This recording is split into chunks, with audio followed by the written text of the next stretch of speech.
Bonjour et bienvenue dans un merveilleux épisode de Nature en folie. Cette semaine, poursuivant notre thématique de nouvelles créatures méconnues, Rococo et notre équipe de chercheurs s'est glissée dans un milieu hostile et dangereux pour observer et comprendre ce que l'on appelle communément une femme. Voici le résultat de leurs recherches.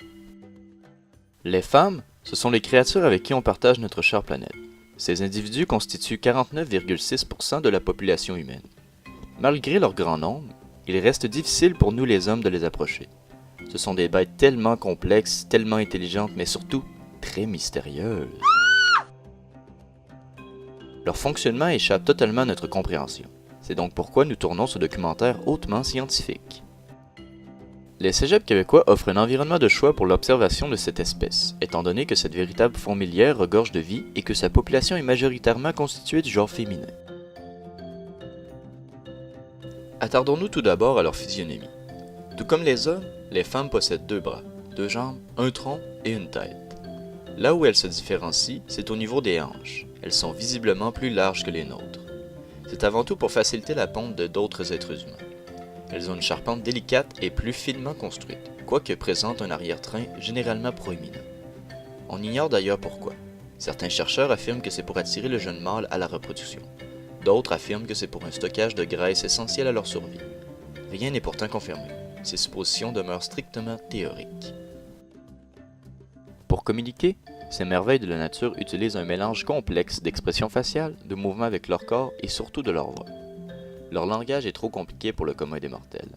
La plupart des hommes si risquants finissent dans la confusion la plus totale, et pour les moins chanceux, sous la colère de ces terribles créatures.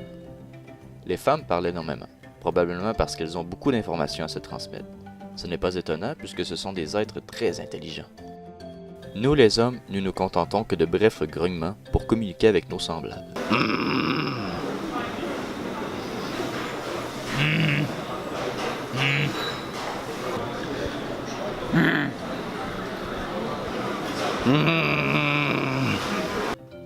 C'est désormais l'heure du premier contact direct.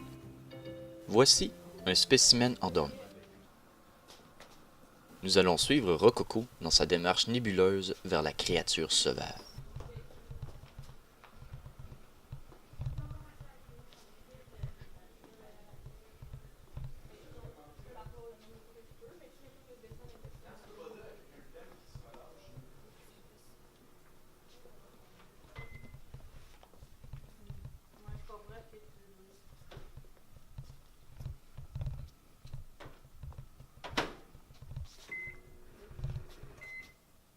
Nous avons réussi le premier contact physique avec succès.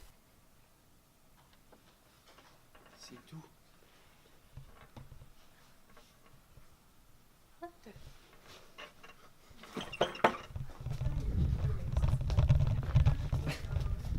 Lorsqu'une femme est en colère, il devient impératif de fuir ou de se cacher. Elle n'épargne aucune espèce vivante. Le seul moyen de les calmer, c'est avec de la nourriture. C'est leur unique point faible. C'est pour cela que la plupart des hommes qui tentent de les domestiquer les amènent toujours au restaurant, ou plus simplement leur offrent un sandwich. Rassasiées, les femmes deviennent plus dociles, on peut même les entraîner à effectuer certaines tâches ménagères comme la lessive ou encore passer l'aspirateur. Dans les milieux occidentaux, le nombre de femmes ne cesse de croître, tellement que peut-être un jour elles seront plus nombreuses. Bref, ce ne sont pour l'instant pas des résultats extraordinaires, mais étant donné leur complexité et leur incroyable capacité à s'adapter à leur environnement, les femmes demeurent encore aujourd'hui un mystère. C'est tout pour aujourd'hui. Merci d'avoir écouté Nature en folie avec notre animateur Rococo, toujours là pour s'amuser entre amis.